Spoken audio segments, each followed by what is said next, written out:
A lot of people feel I'm old fashioned, but I believe in only three things, okay, in terms of finance: cash, which will always be king, okay, to me, real estate, and gold, okay?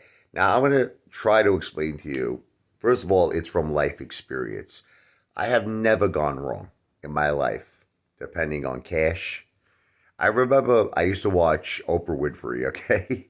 And there was this one particular interview where she actually said that she doesn't invest much at all and literally believes in cash as pretty much all of her, which she considers investments. See, a lot of people don't consider cash an investment because it doesn't reap, any type of return.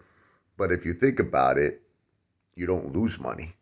If you put your money in the stock market, hey, there's a chance you're gonna lose. You're not gonna lose money. Now I'm not talking about inflation. I'm not talking about all that crazy shit. The dollar is going to sell. I'm not talking about that. I'm talking about, look, you got $100, okay? It's worth $100. That's it. And I'm not try to understand. We could get into such a debate with, inflation and high interest rates. I'm not interested. I'm just saying that $100 for all practical purposes is going to be worth $100. If you keep it in cash, you're not losing the $100. That's all I want to just try to make you understand. Versus if you put it into the market, you could lose that whole entire 100. Could be worth virtually nothing. It could be worth a big frigate at zero. Okay. That's not going to happen when you keep cash. Now, as far as gold is concerned, granted, gold fluctuates, but overall, if you look at gold over the last 20 years, it's done phenomenal. Okay, it's done phenomenal. And some experts feel that it's heading to over 4,000, 5,000 an ounce, possibly 10,000 an ounce. Okay, that to me is the true hedge.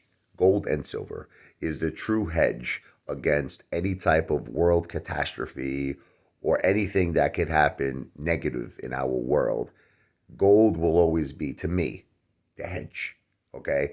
And as far as real estate, look, my father made money on every real estate. It was mostly residential he was involved in. Ever since I was a kid, everything that this guy touched, my father with real estate, he made a fortune.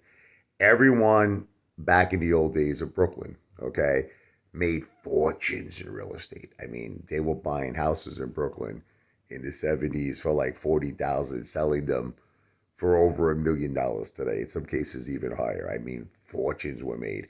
And, if you get involved in real estate and you're in a good area that has that growth, you know what I mean? You could do very, very well. But I got to tell you, I never really seen too many people who lost money in real estate. The only reason why they lose money in real estate typically is very bad business decisions. If they're way, way, way overpaying for a price, for the price of the house. Like I'm talking if they're really, really overpaying. And if they have tremendous debt, high interest rates, they can't afford to pay back the debt, then yes, you'll see people lose money in real estate. But if they're making good business decisions, you know what I mean? Where little to no debt, low interest rates, paying fair, even fair market value over a long period of time, real estate proves to be the winner. Okay, now stock market, you can't really say the same thing about, honestly. You look at retail in 2022, they lost $350 billion. So many examples I could give you of even companies that you would never think in a million years that would do bad could possibly do terrible. Okay. I mean, I could give you a million examples. Tesla, just one. Okay.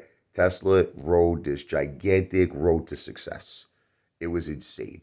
I mean, it was like during the coronavirus, the thing would not stop going up. It was like insane. And all of a sudden, because the company really was going up, I feel, on hype. It wasn't really based on the fundamentals. It took a major, major decline. And nobody thought it was ever going to happen. They were riding that Tesla train all the way to the end, but it got hit. At one point, Elon Musk lost more money than any human being in the face of Earth. He lost like $240 billion. Now, granted, Tesla has recovered since then. Elon made a lot of that back.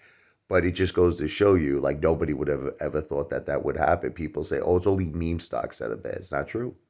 It's not true. So many times we've seen cases where it's like a complete just shock. Something could happen in the world, something could happen eternally in a corporation that could just cause a stock to plummet.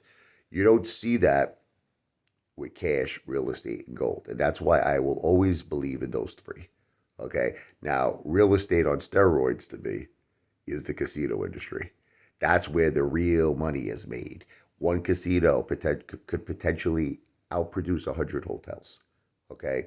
Online casinos, tremendous growth. Well over $100 billion industry. Sports betting, tremendous growth. Well over $100 billion industry. And I have something called the V for Victory Project. There's no solicitation for any investment. But if you come to my live stream, I talk about the casino industry. I talk about how I personally want to enter the casino industry. And I want to use my own money to finance the first V for Victory project in the casino industry. Las Vegas, Macau, the biggest destinations in the world. Okay, so this video is not financial advice. I'm not a financial planner. Come to my live stream and hear about the V for Victory project. This video is for entertainment purposes only.